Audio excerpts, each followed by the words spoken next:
Rajya Sabha TV का ये बेहद ख़ास प्रोग्राम है गुफ्तगू, और गुफ्तगू में आज हैं हमारे साथ जाने माने मूर्तिकार राम सुतार, जिनकी बनाई हुई विशालकाय मूर्तियाँ न सिर्फ देश बल्कि विदेशों में भी कोने कोने में देखी जा सकती हैं। विशालकाय मूर्तियों के रचयिता राम सुतार। महाराष्ट्र के एक बढ़ई परिवार में पैदा हुए राम सुतार ने अपने ड्राइंग टीचर श्री रामकृष्ण जोशी से कला के प्रति रुझान पाया। जोशी गुरुजी की प्रेरणाओं से ही राम सुतार जे स्कूल ऑफ आर्ट्स पहुंचे और मूर्ति कला की बारीकियां सीखी। पढ़ाई पूरी करते ही राम सुतार को एलोरा की गुफाओं में संरक्षण और सुधार करने की नौकरी मिल गई। समय ने पलटा खाया और राम सुतार दिल्ली आ गए। दिल्ली में डीएवीपी की नौकरी उन्हें छोड़नी पड़ी क्योंकि उन्हें शायद बंध कर काम नहीं करना था और ऊंचाइयां छूने के ख्वाब उन्हें चैन से नहीं बैठने दे रहे थे। 89 साल की उम्र में आज भी राम सुतार बिना थके विशालकाय मूर्तियां बनाने में लगे हैं। उनकी बनाई मूर्तियां देश के विभिन्न राज्यों में हर आने जाने वाले का ध्यान खींचती हैं। भारत के बाहर भी कई देश राम सुतार की बनाई मूर्तियों से सज्जित हैं। पद्मश्री से सम्मानित राम सुतार ने तमाम महापुरुषों की मूर्तियां बनाई हैं, लेकिन उनकी बनाई गांधी जी की मूर्तियां बहुत लोकप्रिय हैं।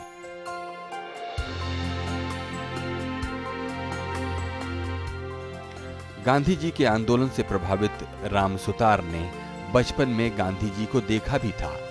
राम सुतार को आज इस बात का सुकून है कि उन्होंने अपनी मूर्तियों के जरिए देश विदेश में गांधी को पहुंचाया है। राम सुतार मानते हैं कि वो उस वक्त अपने को ज्यादा सम्मानित महसूस करते हैं जब उनकी बनाई मूर्तियां देखकर लोग कहते हैं, वाह क्या बात है। बहुत बहुत स्वागत है राम सुतार जी प्रोग्राम में। हमें बताइए कि आपका बचपन जी कहाँ गुजरा, कैसा था आपका बचपन इस मूर्ति कला की दुनिया में आने से पहले? एक तो आप कह सकते हैं जो मेरा नाम जो राम सुतार, सुतार मतलब कारपेंटर। हमारे पिताजी कारपेंटरी, स्मिति और बहुत सारे मतलब खेती के औजार बनाना, गाड़ियाँ, बैलगाड़ी बनाना, इस तरह से करते थे। मतलब शुरू में कारपेंटरी मतलब इसमें सब कुछ आता है, आर्किटेक्चर है, आर्ट स्कल्पचर है, सब कुछ आता है। बचपन में हमारे पिताजी जब काम करते थे उनके साथ हम भी करते थे। लोहारी काम करने के टाइम में छीनी हथौड़ा, उससे भी काम करना, हथौड़ा मारना, कोई कारपेंटरी का वो भी काम करना। खेती थी, खेती का भी काम। बचपन में हम काफ़ी हार्ड वर्क करते, जैसे गांव में लाइफ होता है न, भैंस चराना, ये करना, सब कुछ किया मैंने। और उसके साथ साथ स्कूल में पढ़ाई की। हमारे गांव में तो सिर्फ छोटा गांव होने के नाते चौथी तक, मैंने 4th स्टैंडर्ड तक थे, तो उसने वह 4 साल चौथी तक तो उसी गांव में रहे। 5वीं फिर पड़ोस के गांव में गए। 6th तो और दूसरे गांव में किया। बाद में फिर धुलिया में, इस तरह से मैट्रिकुलेशन वहाँ धुलिया में किया। ये गांव आप बता रहे हैं जो 2-3 गांव, ये किस राज्य के गांव हैं?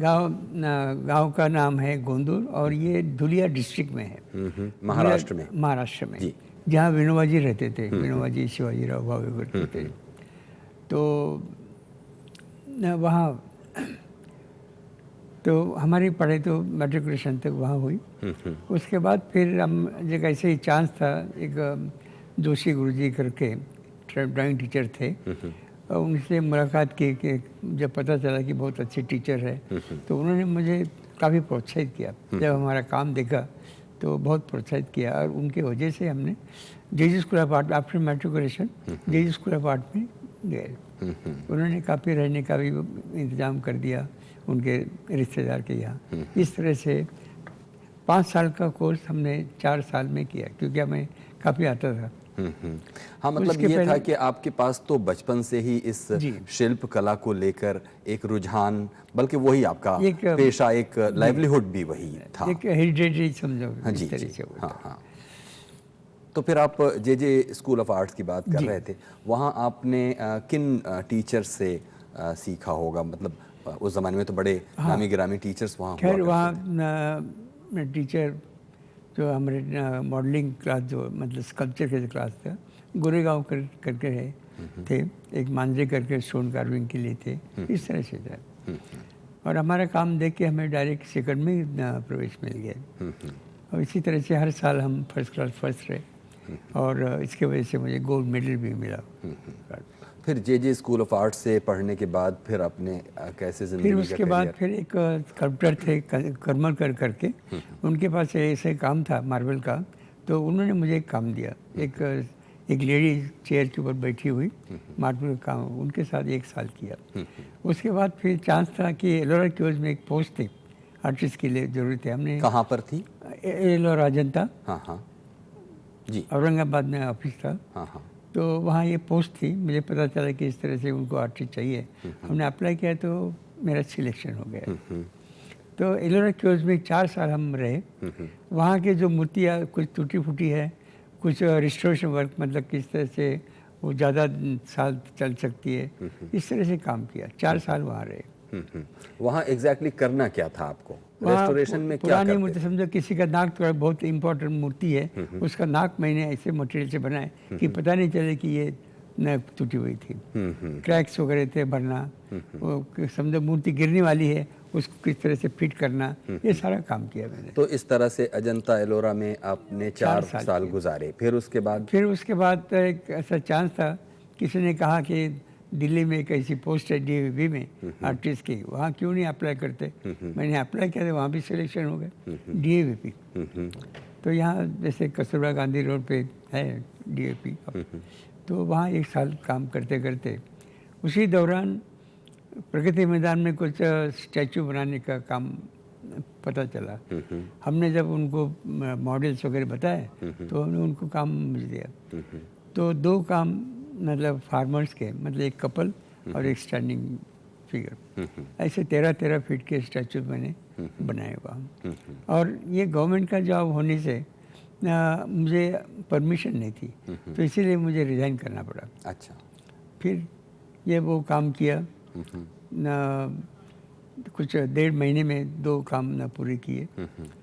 उसके बाद फिर और एक चांस मिला कि एक चोगलेकर करके एक आर्किटेक्ट थे, परिचय था उनका। तो पार्लियामेंट में अशोक स्तंभ लगाने का प्रोग्राम था, उनकी इच्छा थी इस तरह से। जो पुराने ब्रिटिश कोट ऑफ आर्म्स थे वो निकाल के उसके जगह अशोक स्तंभ लगाने का प्रोग्राम गवर्नमेंट ने सोचा था। तो वो मुझे काम मिला। तो जैसे नेहरू जी का ऑफिस है उसके सामने ही थे, वहाँ अशोक स्तंभ लगाया। तो जितने भी ब्रिटिश कोट ऑफ आर्म्स थे वो सारे निकाल के लगाता, मगर मुझे बहुत बुरा लगा इतनी बड़ी दीवार तोड़ना, करीब 9 फीट बाय 9 फीट का दीवार तोड़ना, उसके जगह 5 फीट का अशोक स्तंभ लगाना। तो मैंने सजेस्ट किया कि ये ठीक नहीं है, एम्ब्लेम के ऊपर ही हम ये अशोक स्तंभ लगाएंगे, मगर कुछ सुना नहीं। आखिर में एक ही लगा और वो भी फिर मान गए कि भाई ये सब तोड़ना ठीक नहीं है। उसके बाद फिर जी हाँ, आप कुछ कहें? फिर अभी दूसरा काम तो नहीं है। फिर जोगलेकर ने मुझे कहा कि हमारे एक परिचित भोपाल में आर्किटेक्ट है, तो वहाँ आपको कुछ काम मिल सकता है, जहाँ रविंद्र भवन वगैरह है, वहाँ काम मिल गया। तो उन्होंने चिट्ठी लिखी और हम वो चिट्ठी लेके फिर वहाँ गए। परिचय हुआ। शुरू में तो वो लगा कि भाई ये सिंपल आदमी क्या काम करेगा। फिर जब मैंने एल्बम बताया और मेरे काम बताया तो बहुत खुश हुए। फिर उनके दिमाग में बहुत तरह तरह के विचार कि वहाँ बहुत सारी मूर्तियाँ बनाएंगे ये वो। एक देखिए इस तरह से ये का फिर ऑफिस में आए वापस जगह देख के। उतने में एक लेबर मिनिस्टर द्रविड़ करके थे जो चंबल डैम के चीफ थे। उनका फ़ोन आया कि हमें एक देवी की मूर्ति बनानी है, तो क्या किया जाए। उन्होंने कहा यू आर वेरी लकी कि ऐसे ऐसे स्कल्पटर आए हैं, तो इनका काम देखिए। तो आए, हमारा काम देखा, बहुत खुश हुए और कहा कि हमारे घर रहिए और हमें मूर्ति बना के बताइए। उनके घर रहे, बातचीत करते करते शाम के वक्त सारा इतिहास बताने लगे कि चंबल डैम किस तरह से स्टार्ट हुआ।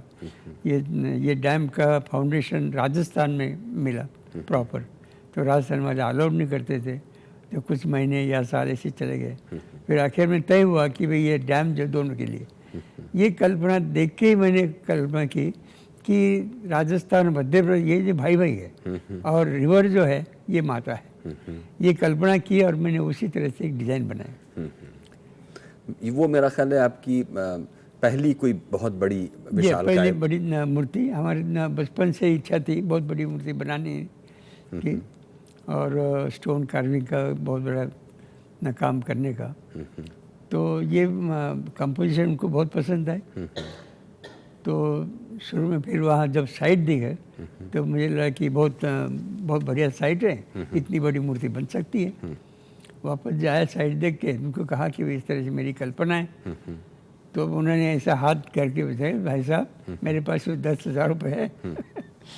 तो मैंने हाँ कर दिया, कोई बात नहीं। तो डैम में बहुत सारे कंक्रीट है वो मुझे दे दिए, कुछ लेबर दीजिए सफिशेंट। इसी तरह से मैंने क्या किया कि वो जगह देखने के बाद वहाँ कंक्रीट तो बहुत था, तो ऐसे चद्दर लगा के एक बड़ा पत्थर तैयार किया मैंने उस टाइप का। पत्थर बनाने के बाद फिर उसको ऊपर से तराशा है। ये बहुत दिलचस्प बात है, इस पर अभी हम बातें जारी रखेंगे राम सुतार जी। अभी एक छोटा सा ब्रेक लेंगे।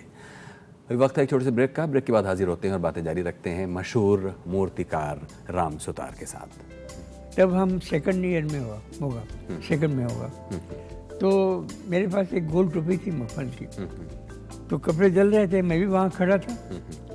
तो किसी ने कहा ये भी विदेशी है, ये भी डाल दो। मैंने वो टोपी डाल दी। स्वागत है एक बार फिर से प्रोग्राम गुफ्तगू में। आप हैं आज राम सुतार के साथ जो कि जाने माने मूर्तिकार हैं। राम सुतार जी, आपने कहा ब्रेक से पहले कि वहाँ चंबल में जिस मूर्ति को आप बना रहे थे वहाँ उतना विशाल पत्थर नहीं था, इसलिए आपने कंक्रीट को ही जोड़कर एक ढांचा बनाया और फिर उसमें से मूर्ति निकाली। विशालकाय मूर्तियाँ बनाने की ये जो एक्सपर्टीज़ है आपकी, इसकी कहानी हमें बताइए कि क्यों आपके मन में ये इच्छा थी कि आप विशाल बहुत बड़ी बड़ी मूर्तियाँ बनाएं? आपने बहुत अच्छा सवाल किया। जब हम एलोरा केव्स में थे, वहाँ की गुफाएं देख के मुझे लगता था कि इतनी सारी गुफाएं होती है, मतलब बुद्धिस्ट, ब्राह्मणिकल और जैन, ये सारे केव्स हैं, तो ना क्यों नहीं गांधी जी के क्यों बनाया जाए। मैंने ये वहाँ के सुप्रिटेंडेंट थे देश पांडे करके, उनको कहा कि ऐसी हमारी इच्छा है। वो तो हंस के बोला कि क्या बात कर रही है। तो टाल दिया। तो तब से हमारी इच्छा थी, समझो ये हमारी इच्छा, इसी तरह से बड़ा पत्थर बना के वो कार्विंग का काम किया। तो शुरू में तो लोगों को लगता था कि भाई ये तो इतना बड़ा काम शुरू किया, क्या करेंगे, ये भाग जाएंगे।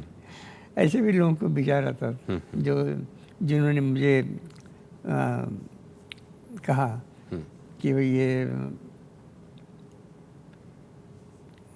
जो द्रविड़ के लिए जो आए थे ना कि भाई ये इस तरह से मूर्ति बनानी है, तो आर्किटेक्ट उन्होंने कहा भी इन्होंने शुरू किया है तो कैसा करेंगे। मगर वो चले गए। आखिर में बहुत इस तरह से 1.5 साल मैंने लगातार काम किया।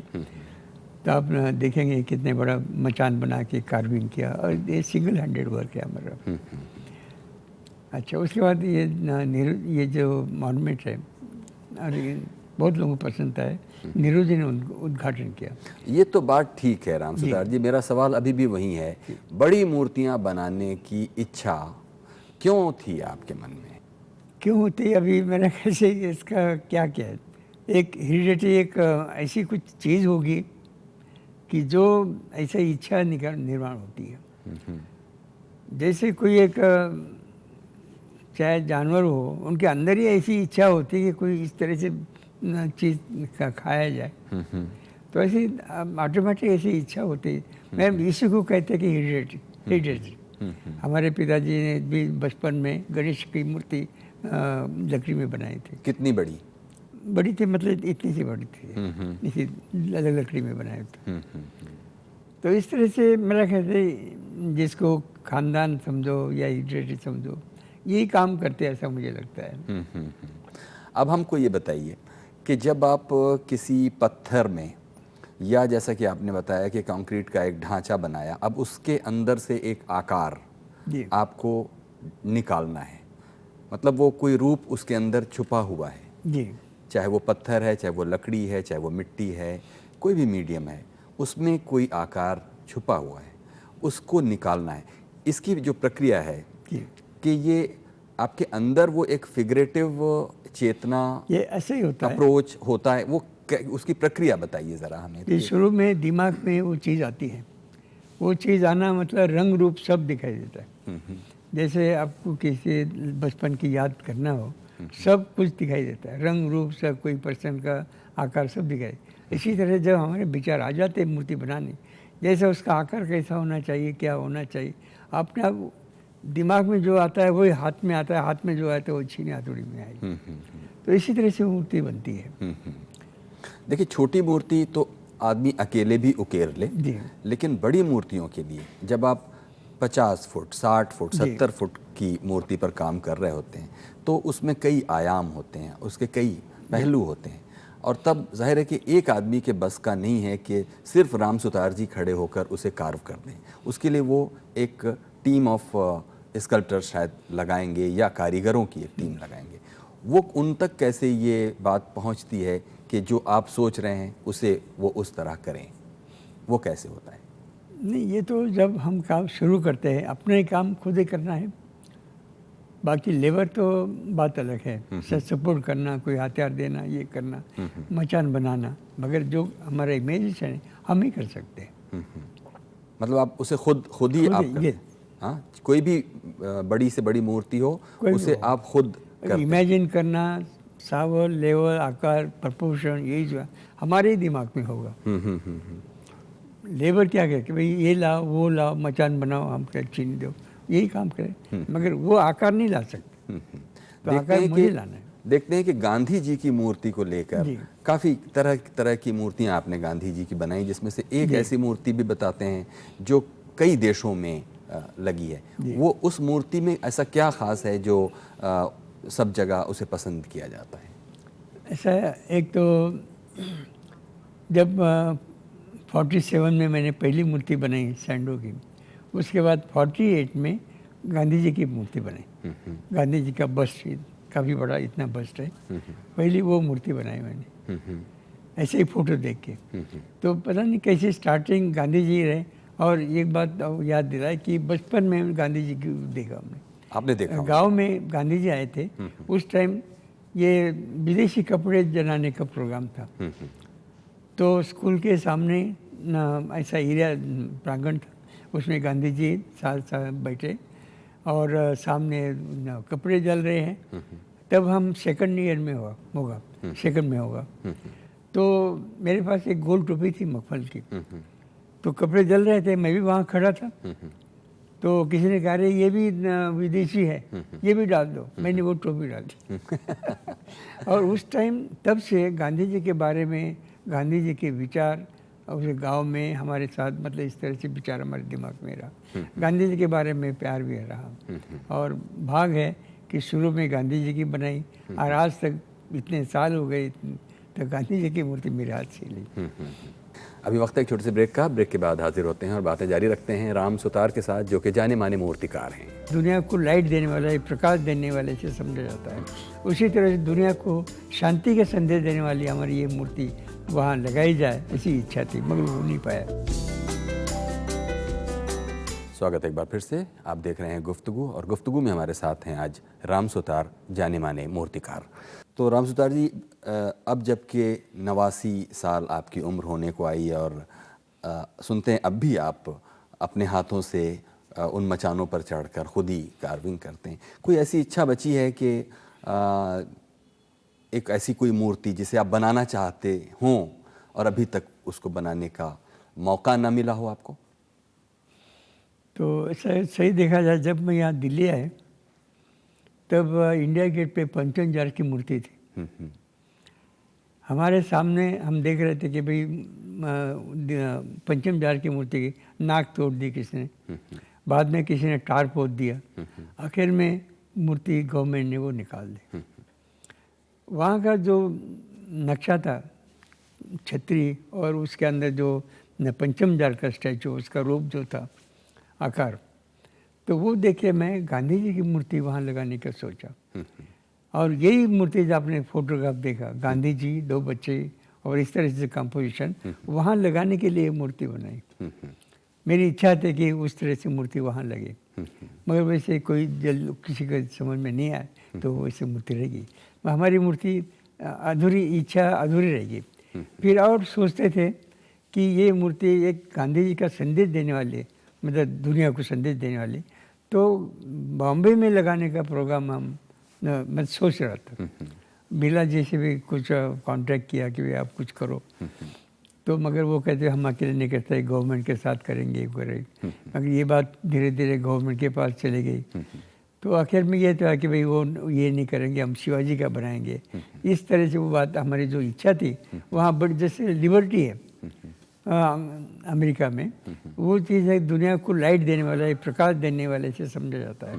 उसी तरह से दुनिया को शांति के संदेश देने वाली हमारी ये मूर्ति वहाँ लगाई जाए, ऐसी इच्छा थी, मगर वो नहीं पाया। मगर कुछ साल के बाद हमारी इच्छा पूरी हुई। ये जो पटना में मूर्ति लगी है, कुछ बहुत बड़ी नहीं है, कम से कम ना पूरा मॉन्यूमेंट 70 फीट का हो गया, 40 फीट और नीचे बेस वगैरह, तो कम से कम ये मेरी इच्छा पूरी हो गई। और भी बहुत बड़ी इच्छा है, कुछ मॉडर्न ऐसे स्कल्पचर्स है, एक प्रोग्रेस के नाम पे बहुत बड़ी ऊंची मूर्ति बनाने की इच्छा है, शायद 200-250 फीट ऊंची बने। ये खेल के टाइम में बनाने की इच्छा थी और गवर्नमेंट से अप्रोच भी किया, मगर वो उनके मीटिंग वगैरह होने का ये अगेन में हो रही है। तो वो एक हमारी इच्छा पूरी इच्छा है, कभी हो सकती है।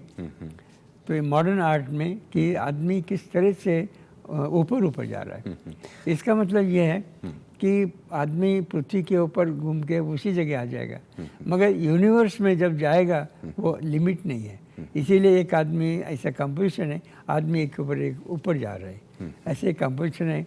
इच्छा है बहुत बड़ी मूर्ति बनाने की, देखते हैं कब इच्छा पूरी होती है।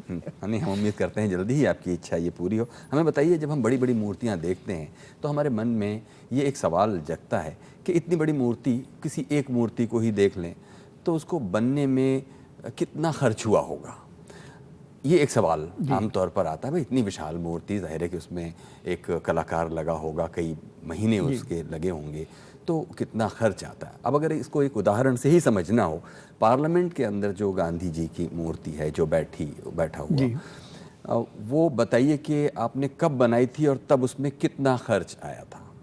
शुरू में तो जैसे मैंने पूरी मूर्ति बनाने के लिए कुछ 19 लाख मांगा था। किस सन की बात है ये सन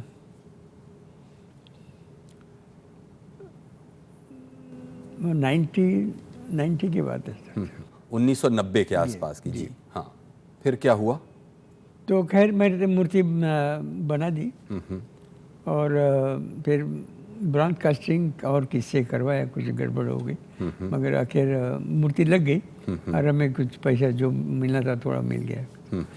मतलब वो 19 लाख रुपए की मूर्ति बनकर तैयार हुई। हाँ, और इसमें फिर जो रख रखाव का इसका काम होता है, जैसे कि धूल और धूप और धुएं से बचाने के लिए भी उसमें कोई एक ऐसी बात चीज? नहीं, जब ये ब्रॉन्ज की स्टैचू बन जाती है उसी लिए कुछ करना नहीं पड़ता है, थोड़ा सा कपड़ा से पोंछ दिया, सफाई कर दी, इतनी काफ़ी है।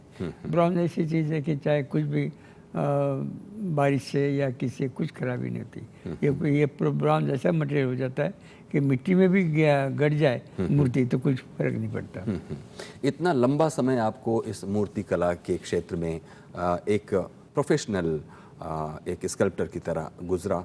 बदलते हुए दौर के साथ साथ जो आपकी कला और जो आपका कौशल है उसके प्रति जो नज़रिया है स्पॉन्सर्स का या जो आपको काम असाइन करते हैं, उसमें क्या बदलाव आप देखते हैं? बदलाव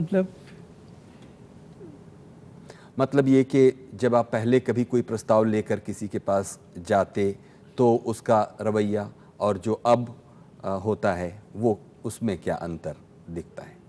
वैसे प्रस्ताव हम तो नहीं रहते, मगर लोग हमारा आर्ट देख के ही वो हमारे पास आ जाते हैं और उनको पता लग जाता है कभी किसी बहाने, तो हमें यार तो इस ऐसी मूर्ति बनती है, बनानी है, तो हम अंदाज से कि भाई मुझे कितना टाइम लगेगा, क्या खर्चा, अंदाज से कर देते हैं। कितना टाइम लग जाता है? जैसे कि अगर गांधी जी वाली ही मूर्ति जिसकी बात हम कर रहे थे, पार्लियामेंट वाली, उसको 1 साल लग गया। 1 साल लग जाता है। उसमें फिर कॉन्टिन्यूअस 1 साल लगता है कि कुछ और भी आप काम कर रहे हो? कंटिन्यूअस। अच्छा। क्योंकि शुरू में छोटा मॉडल तो बन जाता है जो अप्रूव हो जाता है। ये जो गांधी जी की मूर्ति बनाई ये मुरार जी ने अप्रूव किया था, उसके बाद इंदिरा जी ने अप्रूव किया।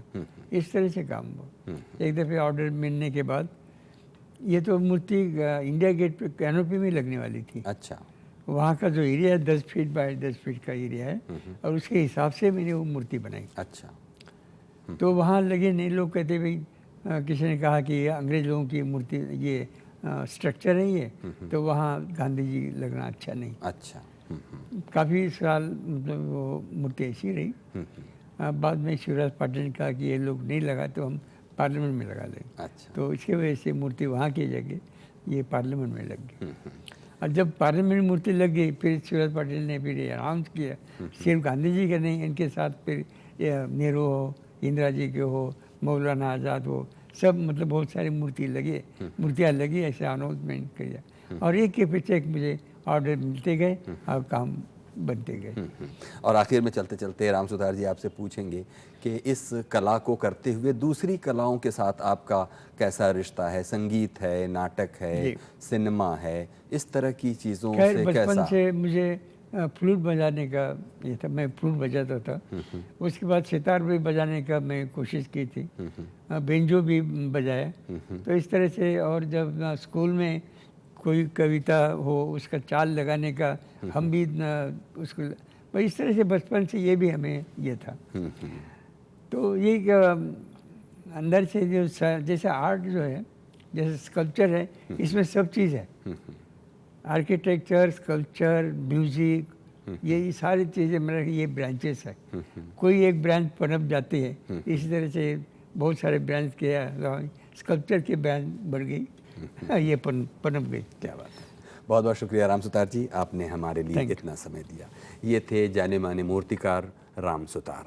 कुछ कहना चाहते हो आज के गुफ्तगू के बारे में तो हमें लिखिए feedback.rstv@gmail.com पर।